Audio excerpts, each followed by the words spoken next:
if you are ready to stick on. But to take a decision, angel will not help you. God will not intervene your volition. Volition means the faculty that we take decision. God will not intervene your volition, the faculty that we take decision. You need to take a decision. But when you take a decision, what happens? Angel will come and help you, no doubt. So we need to resolve that we will never defile, as Daniel was doing. Daniel resolved that he will never defile with the food that is served on the table of the king. So we need to take a resolution, resolve. Daniel resolved. The resolution is something that cannot be changed. Resolve. So when you take a decision like that, certainly God will help you. Okay.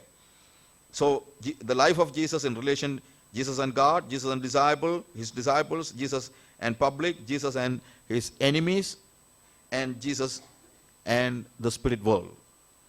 And about the ministry, about anybody's ministry, there are two facets of ministry. One is incarnational ministry, and the second is proclamation ministry.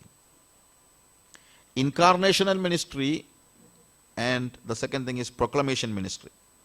Incarnational ministry tells what you are doing with your life, and proclamation tells what you are telling or projecting or proclaiming. Jesus was here, and through his life he was loving people, he was healing people, he was had compassion towards people, he was close to the people, and he was doing all these kind of things that we do with our life. It is called incarnational ministry. About our life also it is the same. Jesus said, you are the light of the world and you are the salt of the earth. You are the salt of the earth and light of the world. Sometimes we can say it like this: you are the salt. The salt, it involves when what the salt is doing. Salt is doing a lot of things. Salt is involved and gives its life. When you put it, salt, so in earlier days there was no refrigerator and all, so people were using salt so that the meat is not decaying, preserving the quality, the preserving quality. Also it has got a seasoning quality and preserving quality. In both these things, salt cannot be away and do the thing. Do you think that you can keep salt here and meat here, it will be preserved? No. It has to be together. Even in seasoning, what happens? It is together. And the salt loses its being. So incarnational ministry is the thing that we do through our being. You get my friends? Okay. You have any doubt? So what is light? Light is proclaiming. Light shows the way. Light brings everything into light. That is proclaiming. So a Christian, he need to do the incarnational ministry and also the proclamation ministry.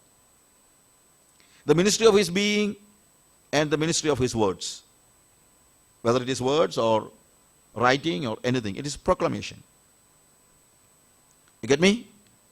Likewise, when we look at the ministry of Jesus, we need to look at his incarnational ministry and also his proclamation ministry. Incarnational ministry of Jesus, to every people, they have a certain mission to be done, and God has put me in this world with a special, of course, I have a general mission and a special mission. Everybody will have a general mission and a special mission. General means that God expects from everybody. And a special thing, God expects not from everybody, but particularly I should do that. What was the special mission of Jesus? That you cannot do.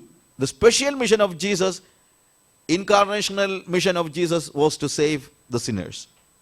And that's the reason why he came and died on a cross. That is the special mission of Jesus. No one else in the world can do that. Okay? Because God specifically appointed Jesus to die on a cross, and that's possible only for God. And if somebody else is doing it, they are not accomplishing a mission of that. Okay? So it's the same with us. We all have a special mission that no one else can do. As I told, Benny Hinn have a special mission, Billy Graham have a special mission. I cannot do what God wants Billy Graham to do. I can do only the things that God wants me to do, right? That is a special mission. But there's a general mission that God expects from everybody through the incarnation or through our being. About a believer, about a man, about a human being, we have predestined to be conformed to the image of Jesus Christ. So that is the first thing God wants us to be in our being. We always need to see that we are living like Jesus. We are predestined. Predestined means, God has designed in such a way. A watch is designed to show time. Maybe you can use this watch as something else. Maybe as a paperweight you can use it. Okay?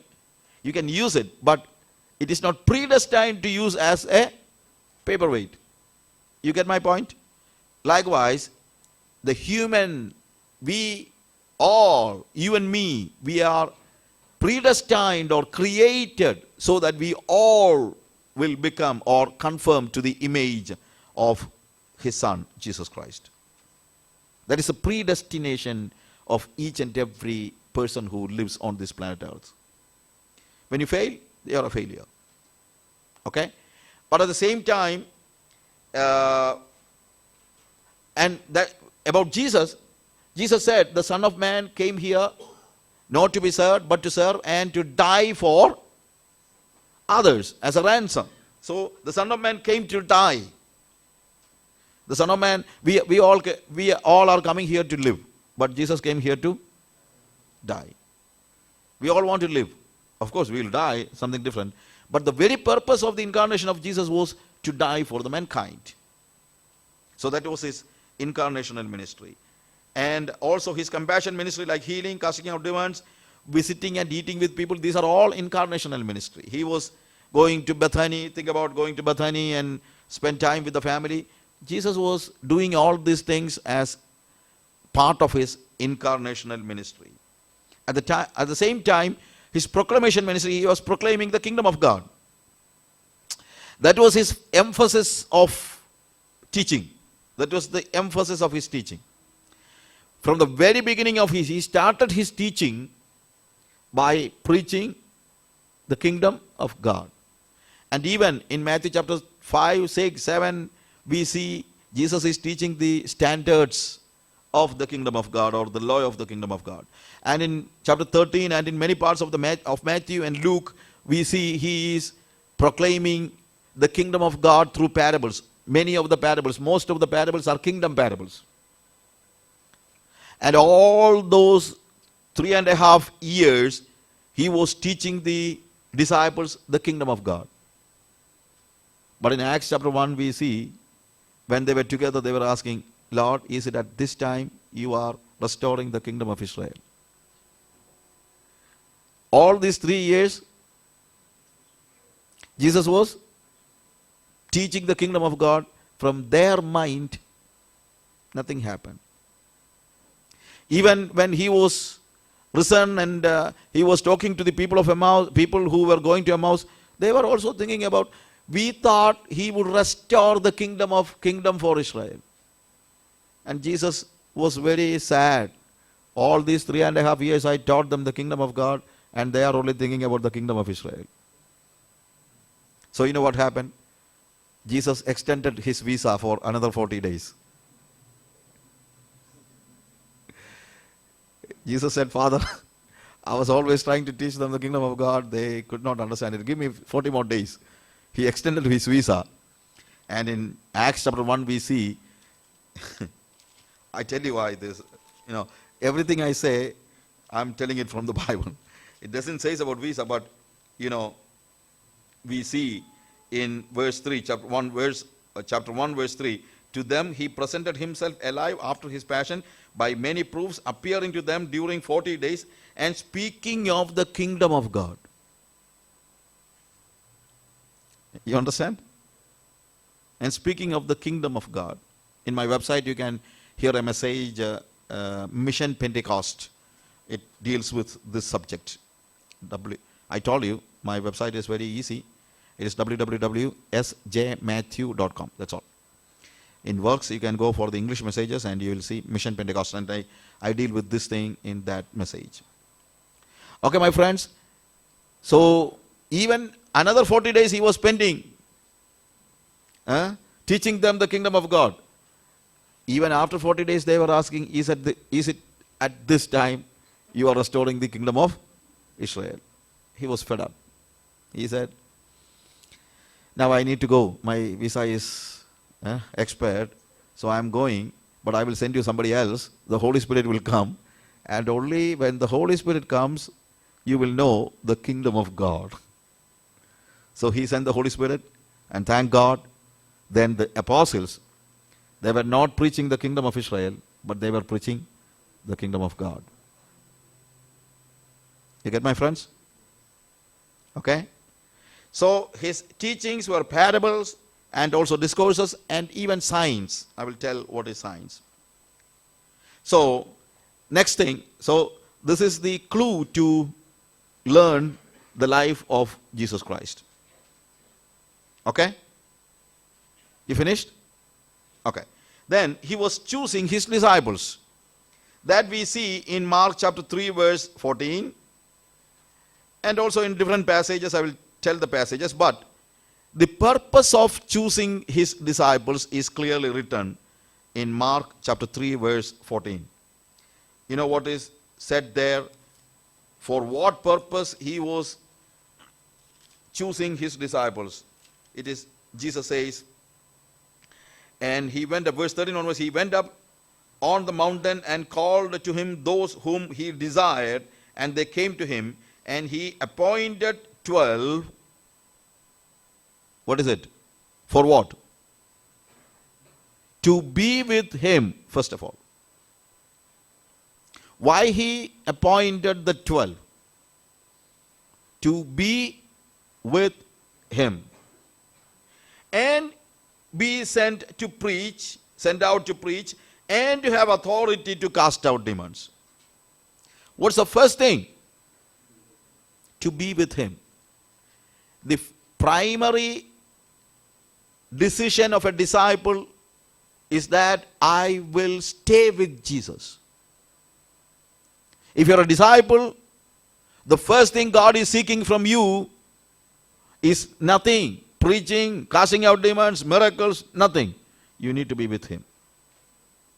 That's the first thing he expects from any disciple. Then to preach.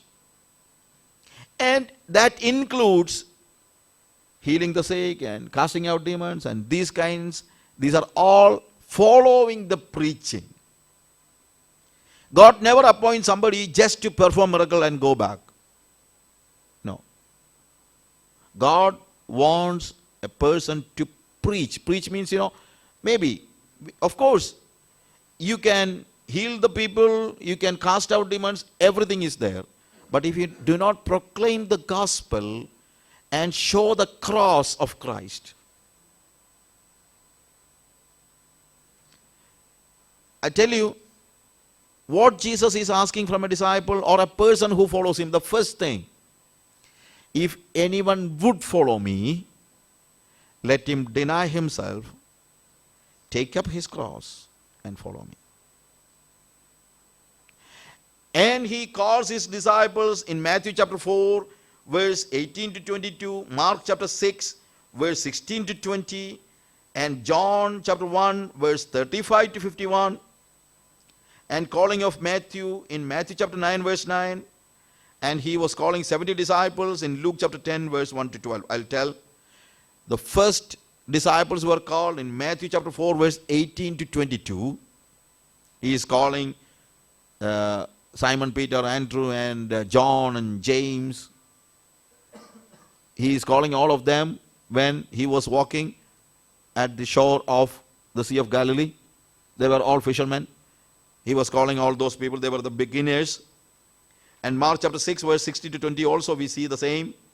And John chapter 1 verse 35 to 51, when we read it, we see that two of the disciples of Jesus were following, two of the disciples of John. When John was introducing Jesus as the son of, the Lamb of God, they understood that it is not worthy to follow John. Now onwards, it is always good to follow Jesus. And John was not against that. John was not a man with jealousy. John wanted everybody to follow Jesus. You get me? So these people just went to Jesus and asked where you are staying. And he said, come and see. Come and see. And those two disciples went with him and stayed with him. Many times we just want to have a glance at Jesus, just to look at him and go back home. No, the disciples were staying with him. The next day, these two people were disciples. And you know what is, one of them was Andrew, and what he was doing? He was running back and he found Peter and said, Simon, we have found Messiah. Come on. And he is leading Simon to Jesus Christ. And then we see Philip and then Nathanael. These were the first people who were following Jesus. So again, in Matthew chapter 9 verse 9, we see Levi, calling of Matthew. Levi was there in the place where he was collecting tax. Okay? But we need to remember, in all these places, you know what is happening? Jesus is not offering anything to the people. This is where I dislike the kind of crusade preaching. You understand? We are always offering a lot of things to the people. So what happens? They are not getting Jesus, but they are expecting only the things that Jesus will give them. We are projecting Jesus as a means to gain things. But when Jesus was calling his disciples, you know what is happening? They left everything and followed him. So if you want to become a disciple, don't expect you are going to get something, but you are losing everything. You get me? If you want to become a disciple, prepare to see that you are losing everything. They were losing everything. Maybe you will say, okay, you will lose it first and then you will get more. That is the understanding of new age movement. But I ask you one question, my friends. Can you see one person who followed Jesus became richer than the time he accepted Jesus? A single person. I'm asking only, show me a single person who became richer. At the time of Jesus, we have seen a lot of people accepted Jesus. Any one of them. Any one of them. Take the case of Zacchaeus. Zacchaeus was a very rich man. And what is happening? Just after meeting Jesus, he lost everything. He said, half of the things that I have, I will give it to the poor.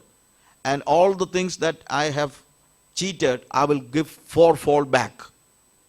So half of the money he has, he's giving to the poor. And from the rest of the half, he needs to pay back all that he gained out of cheating. Most of the things that he got is out of cheating, right? So he was paying off everything. And that became a big testimony for Jesus. And you know, when he took that decision, Jesus said, now you are also a son of Abraham.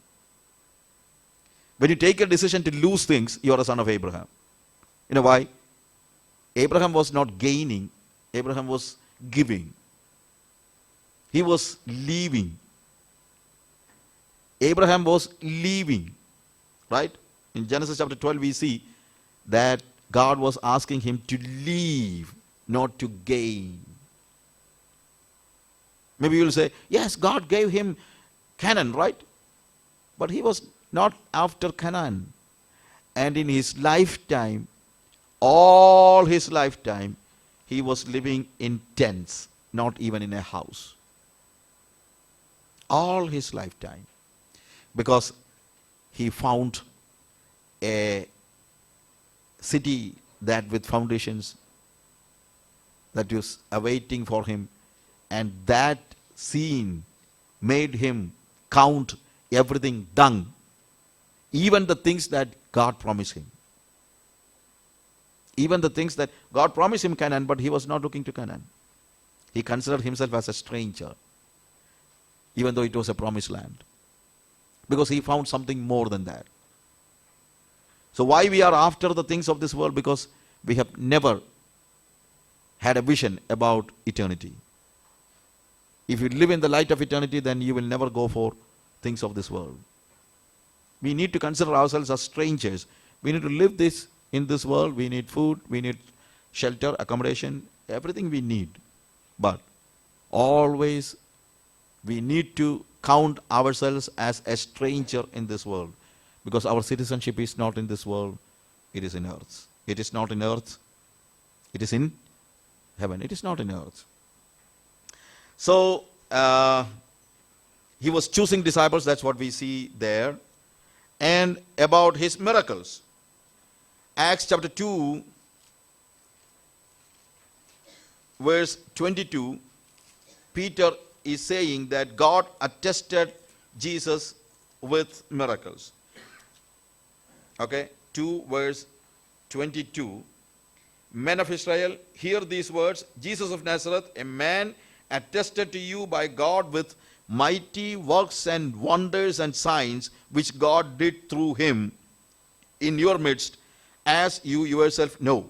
This Jesus, delivered up according to the definite plan and foreknowledge of God, you crucified and killed by the hands of the lawless men. But God raised him up, having loosed the pangs of death, because it was not possible for him to be held by it. See, Peter says Jesus was attested with miracles, wonders, and signs, right? Miracles, mighty works, wonders, and signs. So there, all these things, all these three words are different. The first word, it is miracles. It is dunamis in Greek. It says mighty works. That's the exactly. Mighty works means, things that is not natural, or that is something put you in cannot explain it. Things that you cannot explain.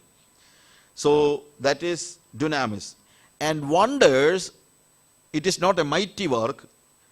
The word which is used there is teras. It is the effect of a miracle on the witness. It is the effect of the miracle in a witness. When you are seeing a wonder, when you are seeing a miracle, you are wondering it. You are wondering, you are seeing. And what kind of effect that gives you? That is teras. So dunamis, teras, and semeion, that is signs. Signs is a miracle which conveys a truth about Jesus Christ. A truth. So most of the time Jesus was performing not miracles but signs.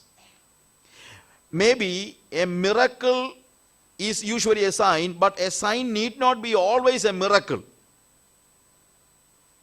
A miracle can be a sign, but a sign need not always be a miracle. I tell you an example. In Luke chapter 2 verse 12, angels tell the shepherds that when you go, you will see a baby wrapped in clothes, rag clothes, right? That will be a sign for you. Is there any miracle in seeing a baby wrapped in clothes? No. There's nothing like that. It's not a miracle, but it's a sign. It's a sign. And signs always tell a spiritual truth. Jesus was using sign language all the time. Sometimes it's a it's a wonder, but many times, it is not a wonder, but it is a sign. Take the case of the marriage at Cana that we see in John chapter 2. Marriage at Cana, I have no time to explain those things. You know the story, everybody knows it. What do we see there? Jesus is turning water into wine. But before that, something is written that wine in that house at the time of feast, it ran out. That means there was no wine. And that's the reason why Mary was coming to Jesus and said they have no wine. What is the meaning of it? It is a sign. And John calls it a sign. Through this sign, Jesus was telling the people that in Judaism, the wine is run out.